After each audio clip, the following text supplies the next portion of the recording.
Sarah's with us in Raleigh, North Carolina. Hey, Sarah, welcome to the Ramsey Show. Hi, thanks for taking my call. My pleasure. How can we help? So we just recently heard about your plan in this last year, and we've worked really hard, and we've got rid of $20,000 in credit card debt and have about $6,000 left. The problem is that recently, well, about 10 years ago, my in-laws gave us $10,000 when we were getting out of medical school, and my husband was going to get his first job, and we're moving across the country. And they said, okay, just pay this back whenever you have it. It's not a big deal. Well, recently we offended them, and they want their $10,000 back. So we don't have that money. Let's rephrase this. When someone says, give it back to me later, that's not a gift, that's a loan. Okay. Right? You just pay us back whenever, no big deal. Right? Mm-hmm. That's a loan. Isn't it? Right. Yeah, they loaned you money. And but it just didn't have really good clarity and good communication and good terms. There was no date certain, no interest rate, no payment rate, nothing. It was just, pay us back someday when you can. Yeah. Right? Right. Yes. Okay. And how many years ago was this? 10. 10 years. And you told me that, and I already forgot already. And so your household income now is what? It's about $150. Mm-hmm. And you have $6,000 left plus this 10, right?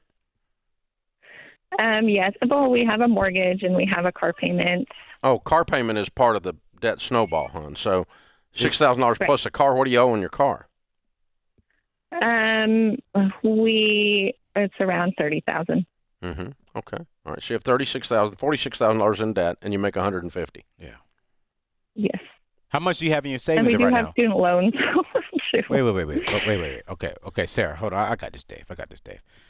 So, Sarah, when we asked this question on how much debt did you have, that's everything excluding a mortgage. Okay. So you're new to us. So I want to step in before Uncle Dave comes in. So your brother is going to come in and help you out here. So how much debt do you have excluding your mortgage right now altogether? Okay, so $6,000 credit card, $30,000 the car payment, and about $100,000 in student loans. We went from $6,000 America to $136,000 in debt. 46. She owes her mother-in-law 10. Goodness gracious. Okay, so here's the thing, and I'm going to say this too, because you're just starting off with this. You're going to work the debt snowball, and you're going to put the $10,000 inside of that debt snowball. Okay? So you think she ought to pay them back? I mean, well, if it was a loan, yeah. Did it sound like to you it was a loan? She said, give it back to us later. That's a loan to me. Okay. I'm just making sure we heard the same thing. Okay. Am I wrong? No.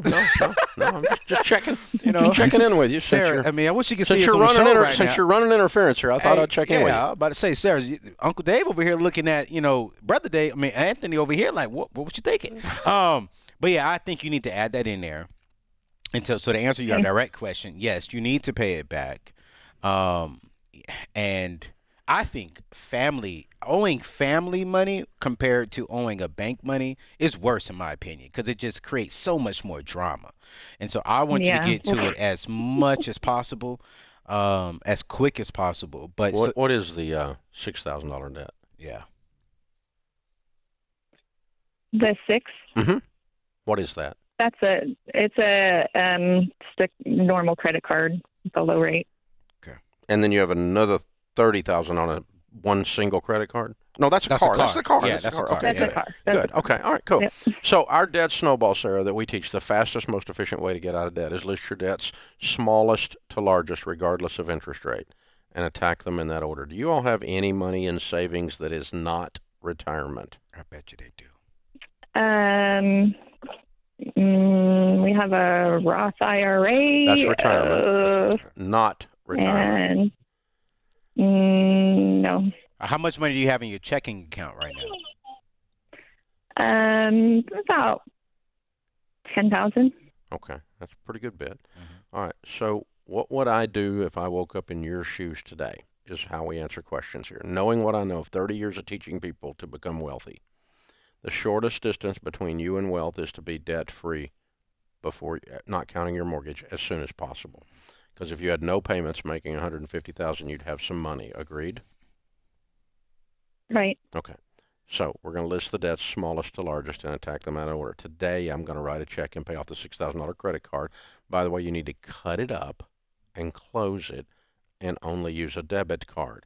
You can't get out of debt while you continually go back in. Okay? Yeah. Then And we're well on our way for that one. Thing number 2 is you're going to, as soon as possible in the next 2 months, write a check and pay off your in-laws. Now, Okay. here's the problem. The only reason they want the money back now is they're trying to punish you because you didn't mind them. Right. They told you to do something and it offended them, right? Mm-hmm. What was it? Well, because we've kind of seen a pattern of behavior, they wanted to move to the same town as us. And we said that we didn't think that was a good idea. So they were very, very upset. Yeah, that would hurt their feelings. So what was the what's the pattern of behavior? Just that they get offended very quickly and easily over small things. And we were like, if you're living right next to us, they're going to, they're going to be upset at us for this or that. And things like this are going to happen for the rest of our life, for their life. So we go ahead and give them a big thing to be offended at, like don't move to my town. That's not a little one. That's a big one. That's huge. Okay. Yeah, that would hurt most people's feelings. So you've already drawn some uncomfortable boundaries with them that you felt were necessary. And I'm not saying they weren't, but so you telling them when you're going to pay back a loan that you choose to pay back on a moral ground, not a legal ground, because they have no legal standing in this at all. This was a handshake. Yeah. Okay? Right. So you get to choose the terms. Okay.